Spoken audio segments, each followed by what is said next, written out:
All right, well, we're going to go ahead and get started. A few other people, I believe, are signing in.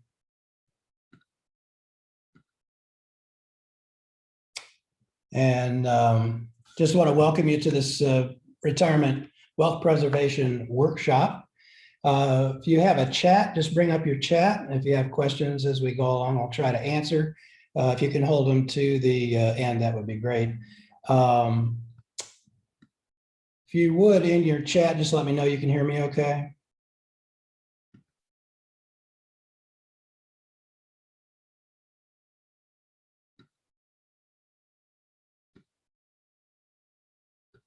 All right.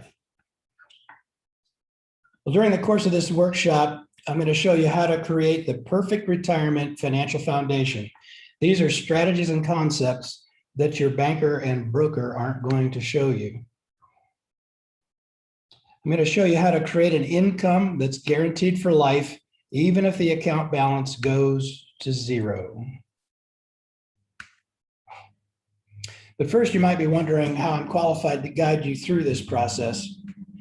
Well, you see, I've seen it firsthand, the devastating effects of the lack of planning that it can have on one family. Some years ago, I witnessed the sad events leading up to my mother-in-law's passing with Alzheimer's, and I watched as my father-in-law realized he hadn't prepared for this and found out that he would lose everything he had, everything he'd saved for the inheritance for his kids, just to pay for the nursing home. You may be familiar with the scenario. It's called Medicaid Spend down. In the Medicaid manual, they even call the stay-at-home spouse the impoverished spouse, and we're going to discuss that just a little bit later. I reached out to a friend for help and thus began my 15-year journey, learning how to avoid and mitigate these events. And I learned that Medicaid Spend down is only one of the many events that can wipe out your retirement savings. And we're going to discuss 7 of these predators in this workshop. Now, I'm not a CPA or an attorney or a real estate agent. I do have some of these folks on my team, and I can refer them to you or refer you to them. But I am just what you need for this moment. Remember, I told you I reached out to a friend for help. Well, he did. He was a veteran insurance agent specializing in senior estate and retirement planning.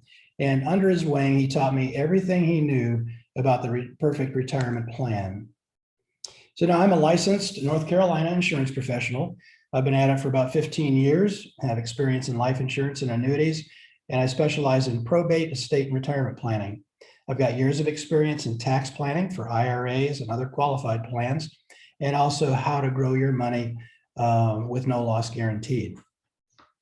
And now I'm offering all that experience to you to help you guide you through this retirement minefield and keep your mind and your money intact. I'll use my vast experience, knowledge, and resources to give you the confidence that you need to prepare for anything that life can throw at you, and that your money will outlast your life. After this workshop, you'll be able to look forward to an enjoyable, relaxing, and fulfilling retirement and avoid the stress of the inevitable market collapses, wondering if your money will last. In this workshop, I'm going to show you 7 predators that, if you're not aware of them, will destroy what you thought to be the perfect retirement plan. I'm also going to show you how to reduce and eliminate taxes on Social Security and investment accounts, even qualified plans like IRAs and 401ks.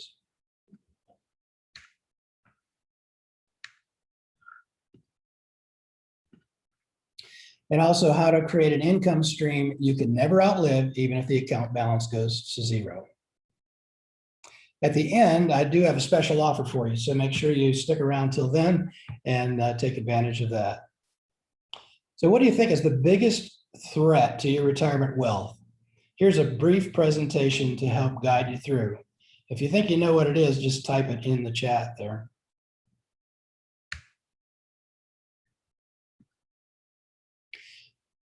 When you got your first job, we were there. And on that very first promotion, we were there. As your success grew, we grew with it. You gave and gave, and we thank you. As you enjoy your retirement, so do we. We have a special union, you and I. We are partners for life and beyond. We are the IRS, and we've got what it takes to take what you've got. All too true. We'd like to think it's funny, right? There's two classes of people who pay taxes, the informed and the uninformed. And which one do you think pays more in taxes? And I'm sure you guessed that it's the uninformed. So what triggers a tax? Little word starts with the letter G. It's called gain. And the federal government says if you create a gain, make or create a gain, that there's a tax owed. There's a little book called the IRC, the Internal Revenue Code, that has 16 volumes, 7 times as many words as in the Bible. And I know the one thing that it's probably good for is to help you go to sleep at night. Excuse me. There is something in the IRC, though, that we are looking for, and that's tax breaks. We're looking for exemptions, exclusions, deductions, and credits. Of course, you know the difference between tax evasion and tax avoidance, right? That's about 10 to 20 years in jail. Well, we're not looking to evade taxes, but we do want to avoid any that we can certainly avoid. The Congressional Revenue Allocation Plan designates where that money goes. It does have an acronym, but we won't say that out loud here. The money has been allocated to go into the general fund. And then the general fund, of course, is just a big toilet to throw your money down. And they're constantly doing that. Let's look at the senior-only tax first, taxes on Social Security benefits. Did you know there were taxes on Social Security? Some do, some don't. Well, FDR had what was called the Golden Promise. He said, I will never tax Social Security. So what happened? Well, he lied. In 1983, the government decided to come up with a plan to tax Social Security. And if you made as a single up to $25,000 or married up to $32,000, 50% of your Social Security was taxed. In 1993, they got more greedy, and the Omnibus Reconciliation Act of 1993 upped the ante to $34,000 as a single, $44,000 married. If you made over that, 85% of your Social Security gets taxed. How does that make you feel? So how do they determine what is income and what isn't? Well, you have your W-2s and your 1099s that they figure income on. W-2 would be things like Social Security, your pension. 1099s are interest-bearing accounts like CDs, stocks, bonds, mutual funds. And of course, you may have an IRA that you're having to draw income, take required minimum distributions. Also, you might continue to work, which would throw off another W-2. What we want to do is reduce or eliminate altogether those 1099s. So to do that, we need to move money into what's called a tax favored status so that we're not paying the tax right away. It's not counted as income. And we simply do that by taking CDs, stocks, bonds, and mutual funds and move them into that tax favored status. And now we have eliminated those funds from our income. As an example, a single person drawing income, Social Security income of $12,000, maybe has a pension of $10,000. That might be all they have. And of course, at that level of $10,000 income, they're not getting taxed on Social Security. $22,000. But let's say they have $300,000 in investments, 8% gain, that's $24,000 in earnings. Added to the 22, now we're at $46,000. Remember, we said the top limit for a married couple is $44,000, or 85% of your Social Security gets taxed. So for just $2,000, you're having to pay 85% of your Social Security tax. The way to get around that is, of course, just to, if we can get rid of $2,000, get under that $44,000, now we're at least down to 50% of the Social Security being taxed. If we get rid of the whole thing, then we don't have to pay tax on any of it. So if you take the $300,000 and moved it into a tax qualified plan, it would eliminate that extra $22,000 in income. Now we've only made $10,000, no tax on Social Security. IRAs is another big tax trap. And of course, we've seen now that the greatest predator that we have is the IRS. and taxes, and they're what's called an IRA tax time bomb. We don't realize it because we've been paying into these IRAs for years and thinking, well, this is all tax deferred. I don't have to pay it till later. And when I'm retired, I'll be making less money and my taxes will be lower. It's been my experience that that's not the case. Usually when we hit retirement, a lot of times you have your Social Security, you've got a pension, might be a nice pension. On top of that, you might have saved up for years into an IRA or a rollover 401k. And now you've got requirement of distributions that you're forced to take at age 72 that could significantly bump up your income and create that tax on Social Security. Not to mention, you can lose up to 75% of your entire IRA once you pass away, and now we're facing inheritance taxes. Requirement distributions, RMDs, begin for IRAs at age 72. You can always take more, but you can never take less.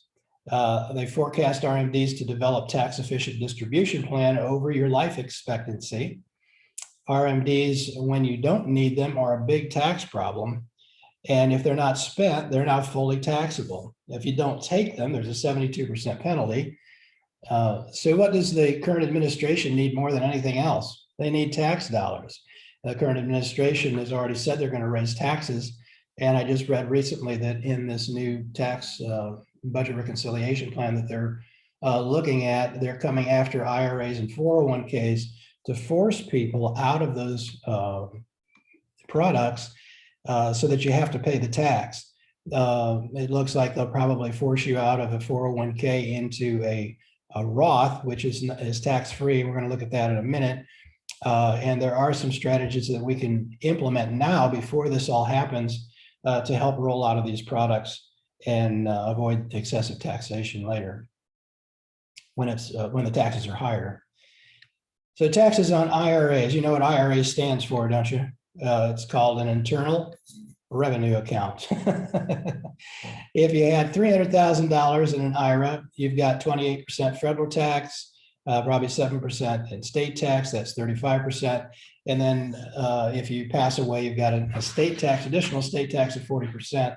So you're looking at a loss of about 75% of your IRA just to the federal government. So if you had 300,000, you would want, say, if you had 3 children, you'd want each one to get 100,000, right? But no, they've got to pay the tax on that money, and they have to pay it at their tax bracket when they inherit it. So let's say it's 35,000 each. They each end up with 65,000 each. Uncle Sam, however, got 105,000 in taxes. Who won? I'm sure that doesn't make you feel very good. There are ways to mitigate some of this and help roll out of these tax inefficient plans into something that is actually tax-free. The solutions are a Roth conversion. This is just rolling out strategically your 401k or IRA into a Roth, which is tax-free. You can do an indexed universal life insurance product. Works very much the same way, but without some of the restrictions that the federal government puts on it.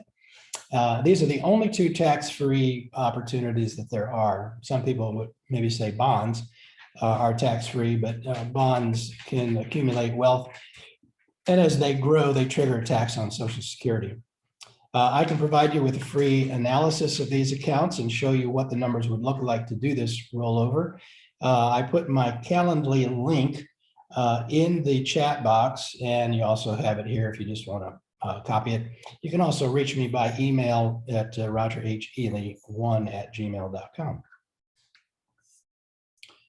So let's look first at the Roth ladder conversion. The Roth IRA conversion ladder is a method of getting your money out of your traditional qualified accounts or a simple IRA using a little bit of a workaround.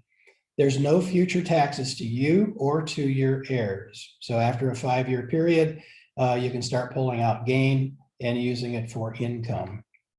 There's no required minimum distributions with a Roth. There's no income cap to convert, and there's no age cap to convert. So you can do this at any time and over a period of time so that you don't have to pay the taxes all at one time. There's no 10% early withdrawal penalty either to do this conversion. If we look at the conversion as a whole, and I'm not going to spend a lot of time going into this chart, it's too many numbers, but let's just look at the top. It shows the overall outcome. Rob here is married. He's 63 years old, has 760,000 in his IRA. He has 166,000 in income for about 4 years as he rolls out of the IRA. The Roth conversion will drop the estimated retirement tax bill from $834,000 down to $536,000 for a tax savings of $478,000. Total retirement inheritance tax savings is $718,000.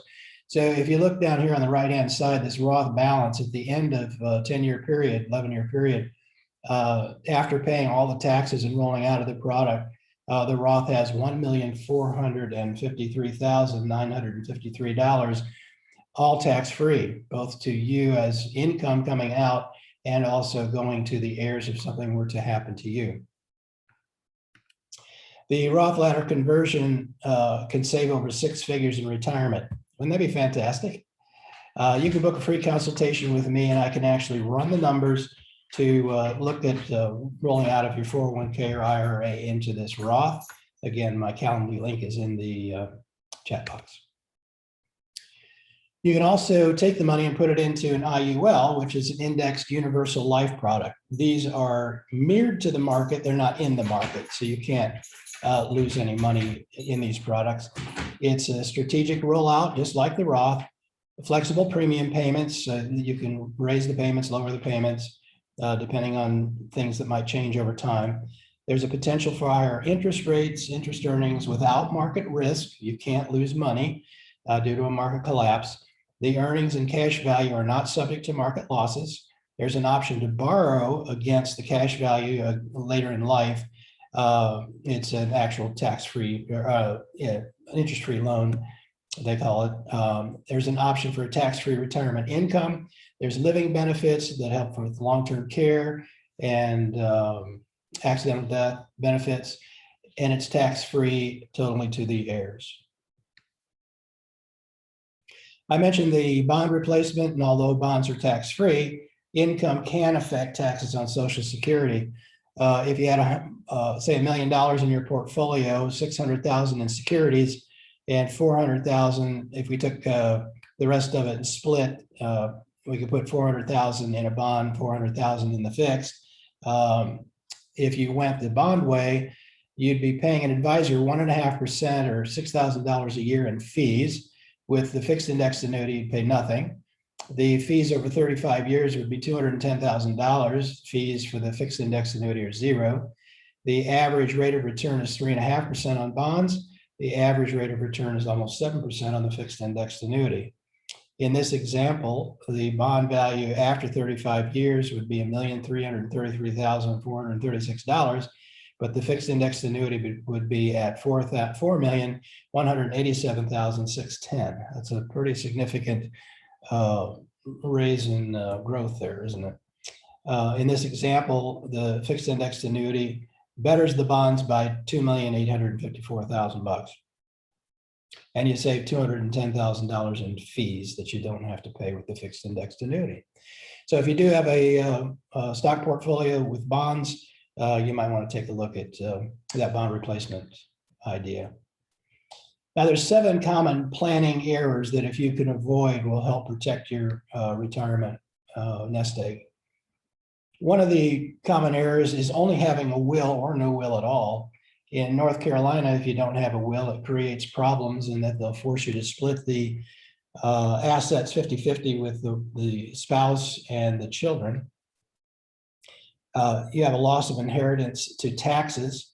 It has to go through probate, so you lose total control and it forces that split. Even if you have a will, it has to go through probate, even though they don't force that 50-50 split, but it still has to be probated. So you've still got the 4 evils of probate, which we're going to look at in just a little bit. One beneficiary named. Sometimes I've run into folks that in life insurance and wills, things like that, they may only have their spouse listed as a beneficiary. But what happens if the two of you are driving down the highway and you're killed in a car accident or something? only having one beneficiary name. Now there's no place for the money to go. Everything has to go through probate, and it's just going to stall the amount of time that it takes for the heirs to receive their inheritance. You should always have a contingent. So you would have a primary beneficiary for life insurance, annuities, even on your bank accounts and your brokerage accounts, you could still have beneficiaries, or a pay on death or a transfer on death. You might accidentally disinherit a wife or child. I've seen where they've had life insurance when they were young with a first spouse. They divorced, and later on, 35 years later or so, they remarry, and one of the spouses passed away, only to find out that the life insurance policy is for the ex-wife or the previous husband. So you want to make sure you've checked all of your beneficiaries, that you have the correct primary beneficiaries, and also add a contingent beneficiary. The other planning problem is the wrong custodian. The custodian is the one that handles the money. This would be your bank or your broker, somebody like that. Usually if you have a wrong custodian, like in my case, I'm thinking brokerage or bankers, they can force a lump sum payout at death, or have you pay it or get paid 9 months to 5 years, as opposed to being able to get your money right away. Or they won't allow you to keep it with that current custodian. Like a brokerage account or a bank, they're not prepared to pay out over a period of time. And so they'll force you to take a lump sum, and you have to pay taxes on that money all at once.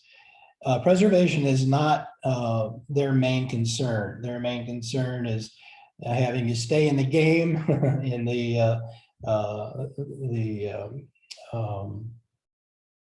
in the market, and try to grow it, maybe aggressively, putting your money at risk. My concern is more on the preservation side of things. Brokers and bankers as beneficiaries, I've seen this several times, both scenarios where an agent was actually a beneficiary, and one where a bank was the beneficiary of the funds at the bank. So you want to make sure that that somehow hasn't happened to you. Another error in planning is leaving funds in 401ks. I can't tell you the number of times I see people with their money still in the company plan, and they're in their 80s. Haven't worked for years, and yet the company is still controlling their money. Well, I'm sure you've probably heard of Enron. Enron was a big corporation doing very well, but then during the crash, they went under, and everyone lost their 401ks. So leaving the money in a company plan is not the best idea. When American Airlines went under, same thing happened. Delta had actually had airline pilots that were in pension already, receiving their pension, and had to take a cut in their pension because of Delta's troubles. So even if you have a pension, if the pension funds go bankrupt, you could lose some or all of your pension. So when you leave the company, take your money with you. You just do a 401k rollover to a self-directed IRA or other product, and now you control the funds, and you have many more options. Another error is having too much money in CDs. Of course, you know what they call CDs, right? Certificate of Disappointment. Maybe you haven't heard that before. During the Carter years, a 16% CD, after you took into account inflation and taxes, the real rate of return on that 16% CD was a -2%. CDs are just a place to put money to hold it until you figure out where you really want to put it to make earnings on those funds. CDs are also taxable, so every year you get that 1099 again, unless it's a qualified plan. And so you have to pay taxes on it, which further reduces the rate of return that you're getting. Every year, or depending on how long you've had it, if it's 12 months, 3 years, 5 years, at the end of the term, they send you a letter and you have 7 days to respond. If you don't respond, it rolls over again for the same term. So you're always locked up in a CD, especially if you fail to respond during that 7-day period. Another error is not planning for long-term care. I know there's a lot of reasons we don't look at long-term care. A lot of companies have even gone out of the long-term care business. They don't offer the products anymore. It can cost you anywhere from $40,000 for an in-home healthcare to $100,000 a year for long-term care in North Carolina. That's a problem if you don't plan for it. It can wipe out your estate. So it's very important that you look at that issue and do some planning for it. The seventh error in planning for retirement is having too much in Wall Street. As you've grown up and working or whatever, if you had a 401k or you were an investor, are an investor, most people that I deal with in their 70s or so have been with their investor probably 30 years or so. Outside of not having barbecues together on the weekend, they still consider him a friend, which I do understand. But the brokers typically aren't going to tell you to get out of the market. Again, they're not interested in preservation. They're interested in making money, even if you are a friend. The important thing here is the older you get, you should be rolling out of the market. We're going to look at a rule here in a minute that'll help you understand what I'm talking about there. But it's important that you diversify from the market into products that are safe, where you can't lose market to a market downturn. Typically in the market, when I look at the real rates of return that people are getting, they may get 6, 10, 12%. As an idea, the S&P 500 in 1995 came in at 37.5, 96, 23, 97, 33, 98, 28, 99, 21. But when you average everything up and get a real rate of return for a long period of time, say 15, 20 years, you're looking at 6, 10, 12%. What we found is that 8 years, the market will go up. It will go down for 16 years. In 1929, it took 24 years for the market to recover. That's why people were jumping out of windows. 1996, there was another recession. It took 16 years to recover from that. 1990, things were going along pretty well. We had the Nikkei index, which actually came over here. It was so hot. In 89, it was at 38,000. In 1990, it went to 39,000. It was expected to go to 40, but that next year it totally collapsed. It went down 75% and landed at $7,600 a share. It's never recovered from that point. They reduced the effective interest rate to 0, and that didn't help either. They still haven't recovered. And what have we done here in the United States? We've essentially tried to handle it the same way with a 0% interest rate. And that hasn't helped anybody except the market itself. Eventually, they'll start raising the interest rates, and when they do, the market's going to collapse. In 2000, we had the dot-com bubble, and then in 2001, we had the towers got hit, and the market went down 2, 3, 4 years in a row. It took 8 years to recover from that, and we just got through that. And in 2008, we had the Great Recession. It's taken over 7 years to recover from that. Now we're into 2021. This has been the longest bull run in the history of the market. It just keeps defying gravity and going up and up and up. But by history, just looking at these numbers, we know that at some point it's going to go down, and all the pundits are saying it will be this year, and it's going to go down hard. And I don't want you to be in it when it does. There are options. You can certainly move what you have to cash until the market settles down. But we know just from what's happening, our southern border's a mess. They've gotten rid of the XL pipeline. They've taken away jobs in oil in Alaska and offshore. We now just have a devastating blow to our national security with this pull down, drawdown in Afghanistan. Taxes are going to be going up and up. We've got inflation that seems to be out of control. They're saying it's 5%, but I've heard the real number is more like 12%. The business inflation rate right now is 8%. They're starting to put mandates back in place, which means you're going to have more businesses going out of business than did last year, which is also going to affect things. Things are shaking, folks, and if you don't pay attention, it could hurt you big time. So having too much in Wall Street, this is definitely not the time. to do that. In 2021, the Nikkei this year is back up to 29,000 as opposed to its all-time high of 39,000. So when you're in the market or you're looking at the market, you have different possibilities. There's the Dow, the NASDAQ, S&P. You could do bonds. There's variable annuities in there too.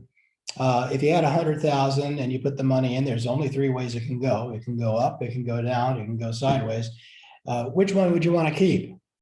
Well, of course, you'd love to have it go up, and you really don't mind it staying the same, but you really want to get rid of that downline. You don't want to have to take those losses if you don't have to. So wouldn't it be nice if you could get some market-like returns without having that downside risk? Is your broker or banker going to waive his fee if the market collapses or when the market collapses? And of course, the answer to that is no. This is sort of what the impact of the market losses look like in real life. If we go down here to this line, if you had $100,000 and you took a 50% loss, it would take 100% gain just to get back even. That's a lot. I mean, when was the last time you made 100% in the market? So anytime you take a loss, you've got to get back more than what you lost to get back even. This is an illustration I put together. These are basically the ways that you have places to put your money. There's ship number 1, number 2, and number 3. There really is no place else to put it unless you want to put it under your mattress. And of course, then a thief might break in and steal it, or the house might burn down and burn it up. So in ship number 1 here, this would be things like bank CDs, insurance companies, traditional fixed annuities, government bonds. They're safe, they're lower rates of return, typically 1 to 4%, and your principal is guaranteed. Interest rates are guaranteed. It's usually for a specific term. It does give you peace of mind, no surprises, but you're definitely not going to increase your portfolio much. If we go over here to ship number 3, I show it as a sinking ship because of what's about to happen. These would be brokerage accounts, stocks, bonds, mutual funds, etc. And with insurance companies, it would be variable annuities. You have a higher potential yield, but a higher potential loss. You participate 100% in the gains and 100% in the losses. Principal is not guaranteed. Interest is not guaranteed. There's no term. You can take it out at any time except for variable annuities. And usually needs about 10 to 20 years to mature because of the ups and downs. And of course, you're trying to time this so that when you're going into retirement, it's up, right? So you can get the highest retirement income. But even then, they're going to tell you to follow the rule of 4% and only take out 4% a year of your investment savings for income. And even then, it wouldn't be guaranteed for the rest of your life. I can show you where you could get 5, 6, 7, even 8% guaranteed for the rest of your life.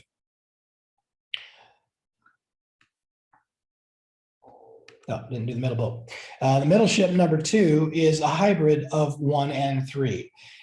This is really the best option for seniors moving forward to roll out of the market and still get market-like returns.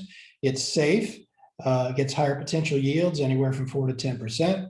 The principal is guaranteed, and this would be a fixed indexed annuity through an insurance company. Principal is guaranteed. The interest is linked to an index, but it's not in the market. Longer terms, 3 to 10 years typically, some 15 years out there. Interest locks in annually. This is called annual reset. So that if you put in 100,000 and you gain 10% the first year, it locks in at 110,000. If the market drops 20% the next year, you still keep your 110,000. It locks in. And then if the market goes up the next year, you start taking gains again on the 110,000, not on the losses. There's some liquidity built in for healthcare issues. Usually you could take out 10% per year with no surrender fees or charges.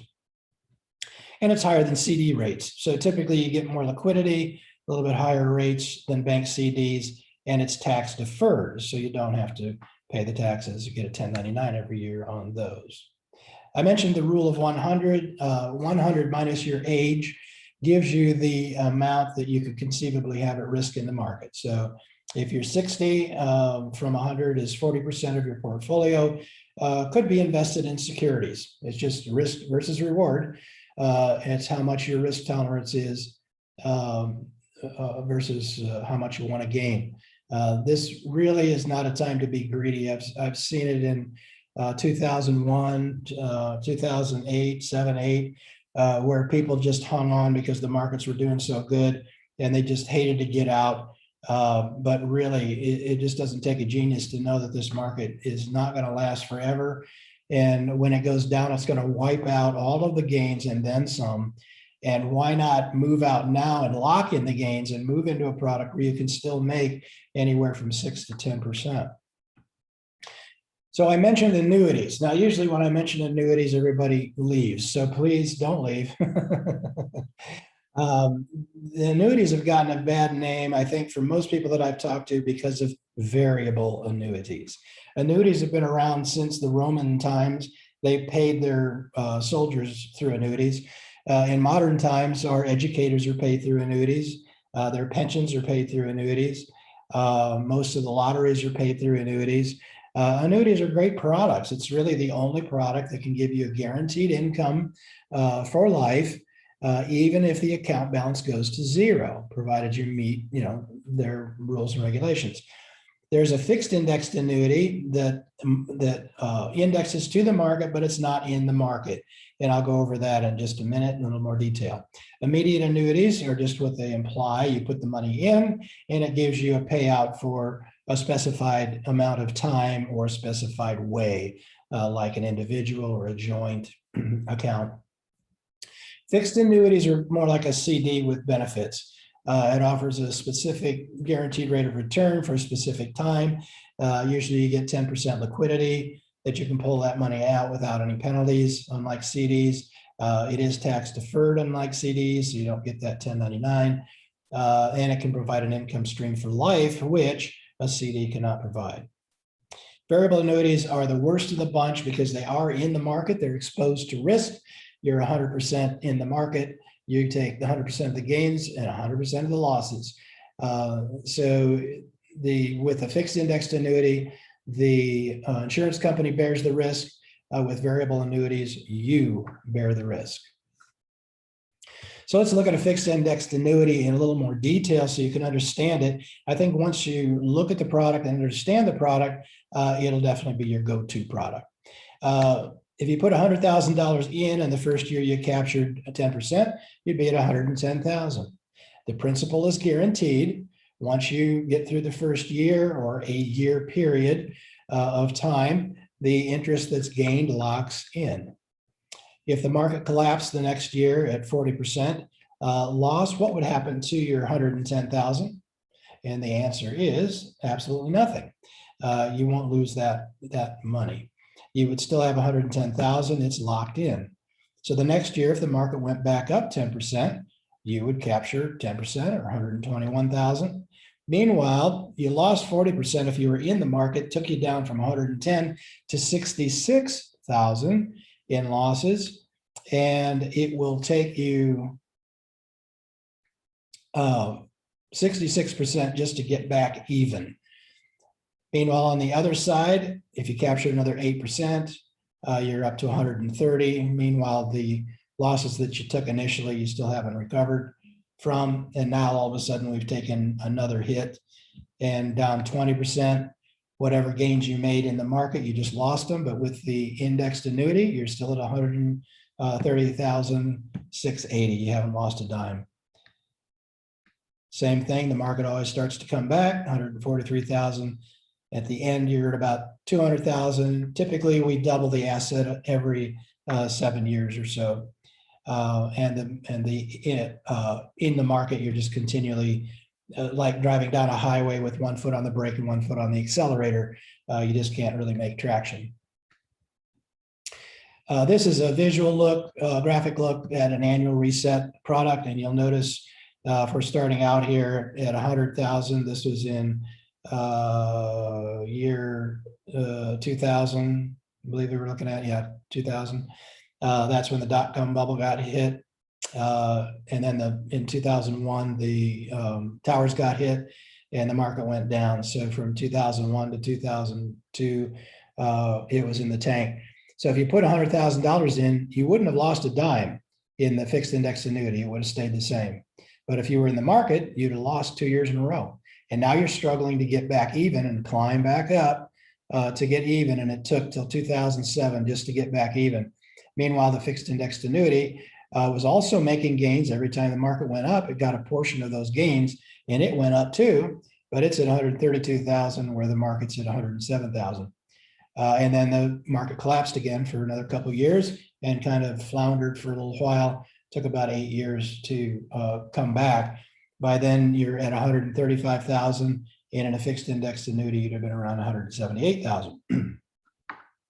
And this just continues on and on. I'm sure you get the idea. Now they've almost crossed.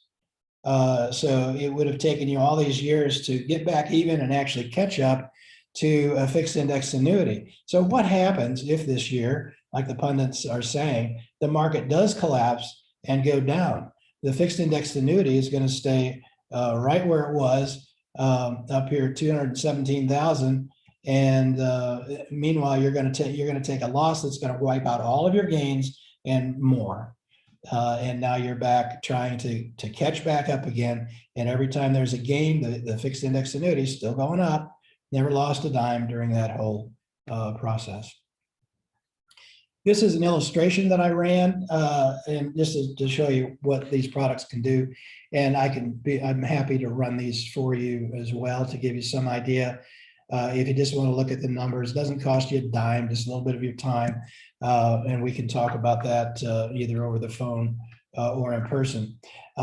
In this illustration, it's showing the most recent 10 years of fixed indexed annuity. This particular one did 8.48%. Now that's the effective rate of return over 10 years, the most recent 10 years.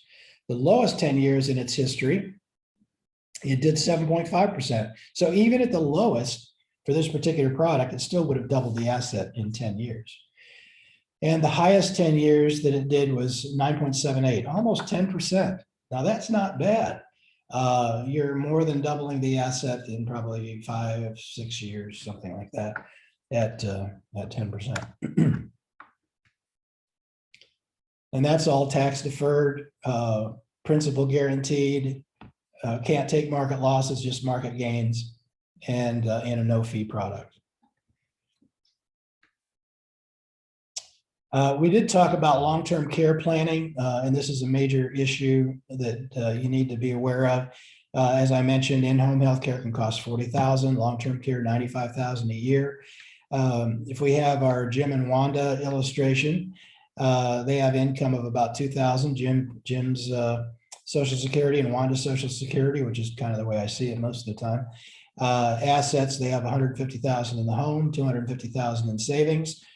What Medicaid does is they do an audit. They take the $250,000, split it in half.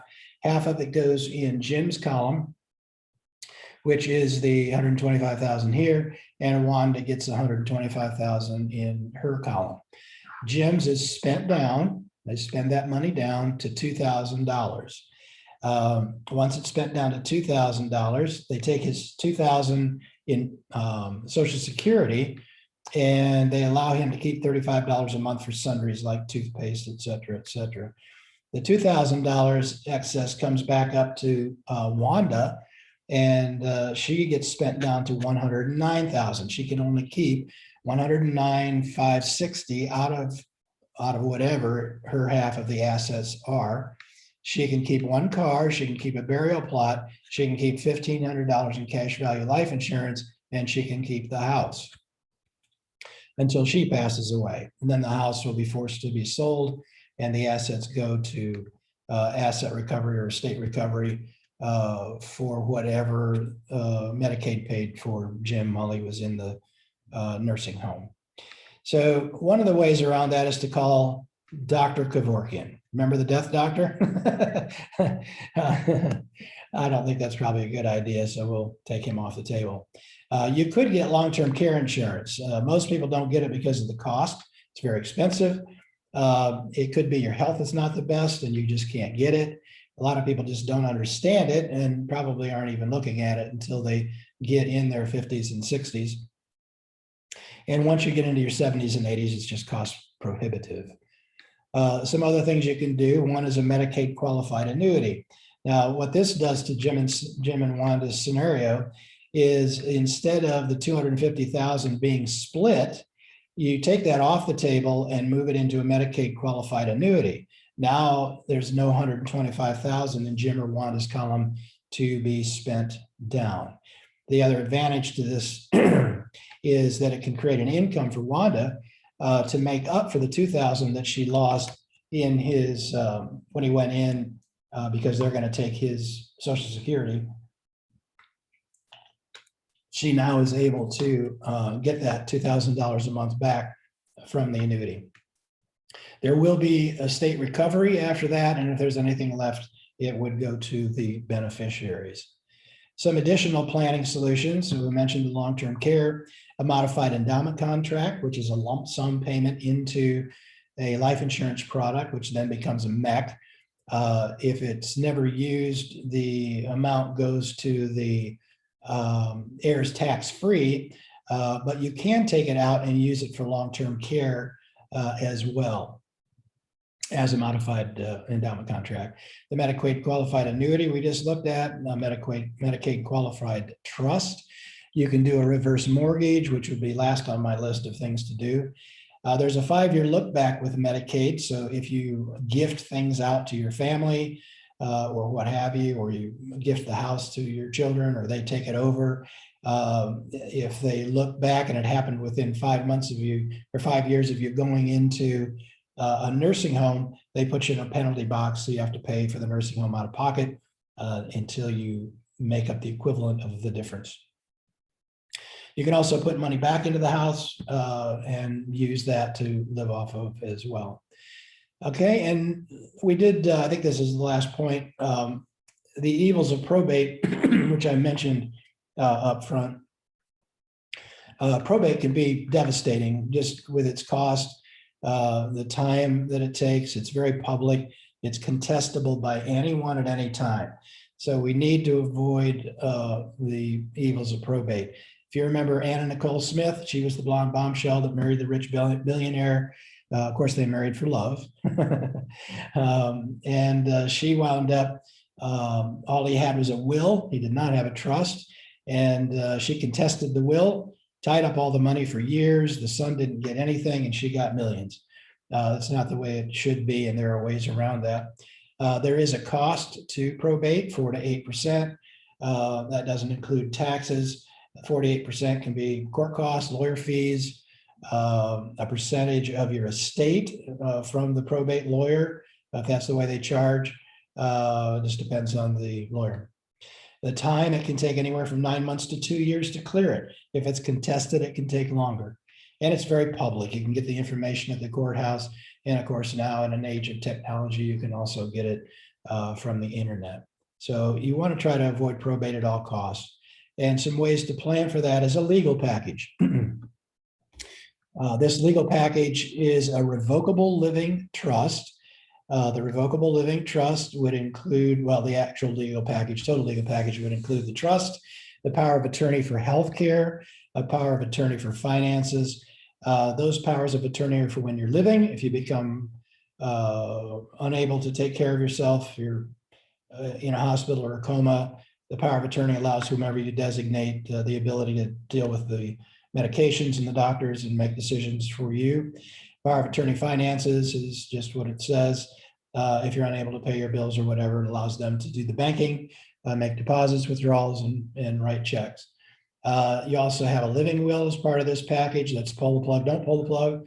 And you definitely don't want to leave this up to your kids. I mean, it's just a devastating time and nobody wants to pull the plug on mom or dad.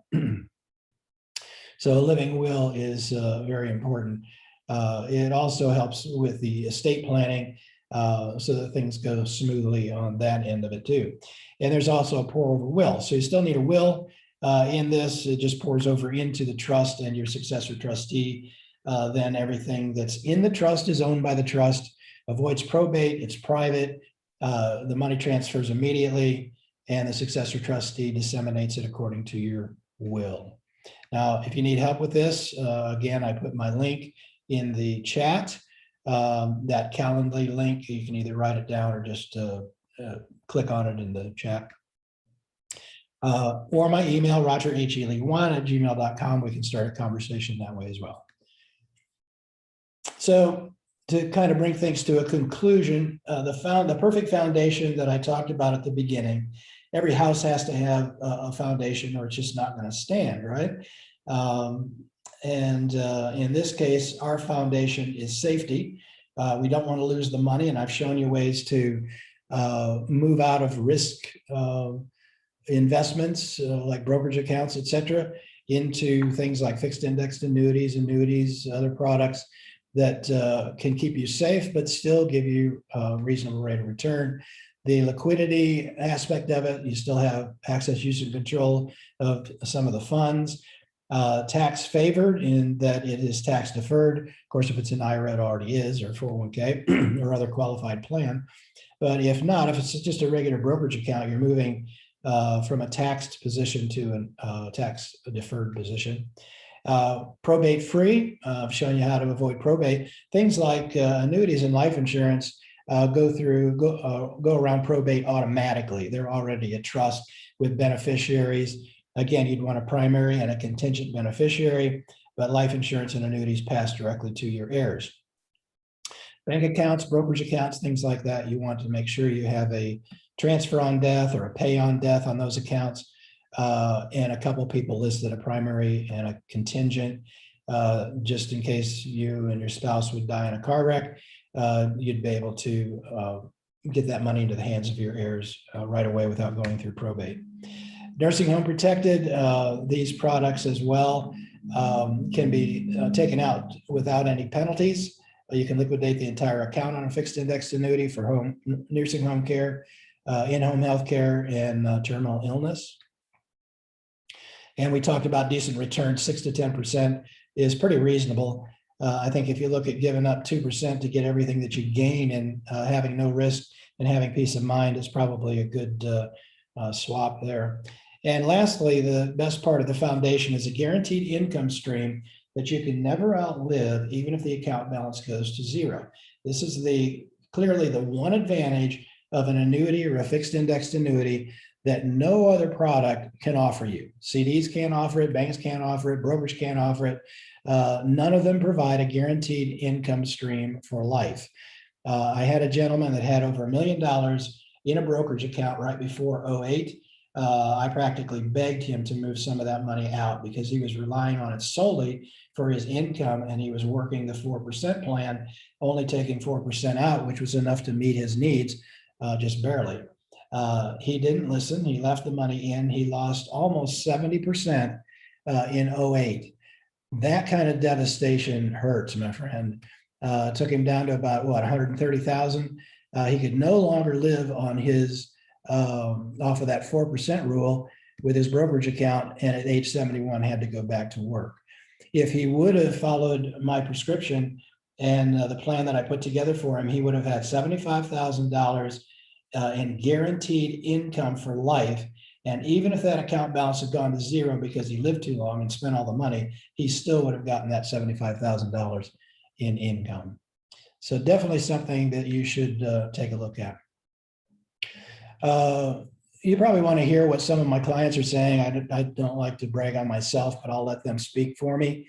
One of my clients wrote, "From the moment I met Roger, I found him to be approachable, easy to confide in, and trustworthy.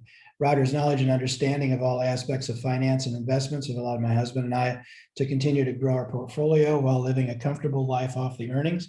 Roger's an honorable man, and I consider myself lucky to call him a friend." And I do make friends with my clients. I try to meet with them once a year to do annual reviews and such. Another client said, "My husband and I have always found Roger to be very well informed in his profession and able to help us select the best possible route for future success.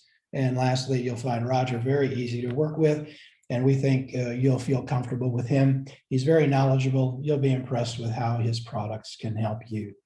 And that's really what I'm all about, is helping you. I want to see you be successful in retirement and to have that kind of peace of mind that we talked about, to be able to enjoy life and not have to worry that you're going to lose money and not be able to pay the bills. If you were to hire a financial planner to do what I'm offering, you'd probably pay around $2,000. Sometimes they charge a percentage of the entire state, which could get rather expensive. Wouldn't you agree? Not to mention what a lawyer could cost you. A lawyer to do the legal package can be $250 an hour to organize everything for you and make phone calls that need to be made. Could easily be $2,000 just for one day's work. Ouch, that could hurt. I talked to my lawyer, and he said that he's found some lawyers that are charging upwards of $10,000 for these legal packages. But I'm not going to charge you anywhere near $4,000. I'm not even going to come close to $2,000. And what I'm providing for you is I'm going to do a complete financial audit, like we talked about. I'm going to go through every one of your accounts: life insurance, brokerage, annuities, retirement plans, IRAs, bank accounts. We'll do that audit, see what your current plan is, and then I'll do an analysis of your qualified plans and help you retitle and move them if necessary. Once I do that audit, I'll be able to give you some suggestions on what you might consider as an alternative. I'll show you how to set up your own retirement plan to avoid probate. I'll show you how to get a guaranteed lifetime income that you'll never outlive. And as a bonus, I'm going to give you access to my lawyer. I talked to him, and he's offering a substantial discount on the legal package, and I can refer you to him. That package, I think he said he was going to do for a little over $1,000, I think $1,300, $1,400, somewhere in there. Just depends on what you need, but it's a far cry from $10,000. I'll even handle all your notary work for the trust package and do that at no cost to you. So I promised you a special offer. And what will you pay? For all that you waited patiently to the end, I promised you something special. So if you go to my Calendly appointment page after this workshop and set an appointment, the price for you for all of this is absolutely nothing. Yep, you read it right. It's free. I told you I wanted to help you, and I'm doing it the best way I can. I can afford to give away my time. And if it'll help you get the information that you need to make an intelligent decision, I want to be there and help you do that. I think it's a great idea to get a second opinion. Yeah, I know you like your broker. You probably love your banker. You're not going to make any changes. You're going to go back to them and take all this information and hope that they know how to put it together. But I have 15 years experience in fixed index annuities and these life products to make them work for you. And I'm happy to do the illustrations and show you exactly what they'll do. And as an independent agent, I've got over just hundreds of companies to choose from, where usually a broker and a banker only have their own products to pick from, and they're very limited. So the only thing standing between you and a successful retirement is you. And that's a big, long word called procrastination. Procrastination kills us all. None of us like change. We tend to put it off. But what happens if the market collapses next week? And you know that if we'd have met, we could have done something about it. You'd never forgive yourself. It's so important to get this information and understand what you're up against and what your options are. You wouldn't procrastinate about your health. Well, I take that back. If you're a man, we always procrastinate about our health, and we pay the price for it, don't we? Usually we get sicker than we should. But it's not a good idea, because cancers and things like that can sneak up on you. I have a story I'll tell you when we meet about a health situation that I ran up against just for those reasons. You don't want to procrastinate with your wealth. Things can happen overnight that you can't control, but with a little bit of planning, you can secure things. And what about your time? What is your time worth? Are you really going to do all the studying and back work that it takes to study life insurance and annuities and how they work and get the training, or become a broker, or try to study online how these things work and hope that you can figure it out? Why not just use somebody that has 15 years experience in probate, in estate and retirement planning, and in these very unique products to help you put it all together? Another reason you'll want this offer is the IRA analysis. If that's all we did, I'll look at your designated beneficiaries, make sure they're correct, make sure you've got the right custodian that knows what they're doing with these products. Now with IRAs, you cannot stretch them to your heirs, but there are options available to you. I even have one annuity company that will stretch it for you, will stretch it to your heirs, despite what the IRA rule is. We're going to want to make sure that it's moved out of the company plan into a self-directed IRA. But we want to protect it from risk and still get good returns, maintain the liquidity, and keep it secure. So if for no other reason we meet is to just do an IRA analysis, I think it would be worth our time as well. So book the appointment now. Just go to the calendly.com/RogerHealy1/30min and click on the link. And in the chat is the link to that. And you'll get the complete tax analysis with ways to reduce or eliminate taxes. I'm going to show you how to transfer those qualified plans into a Roth if needed, get them out of a taxable situation, help you with a personalized retirement income plan, a long-term care plan, help you with my lawyer and the legal package, all just by clicking that link and taking advantage of this free offer. So Yogi Berra said it ain't over till it's over. But my friends, it is over. And I want to thank you so much for coming. If you do have any questions, I'll stick around here for a minute or two and answer those if you want to just type it into the chat.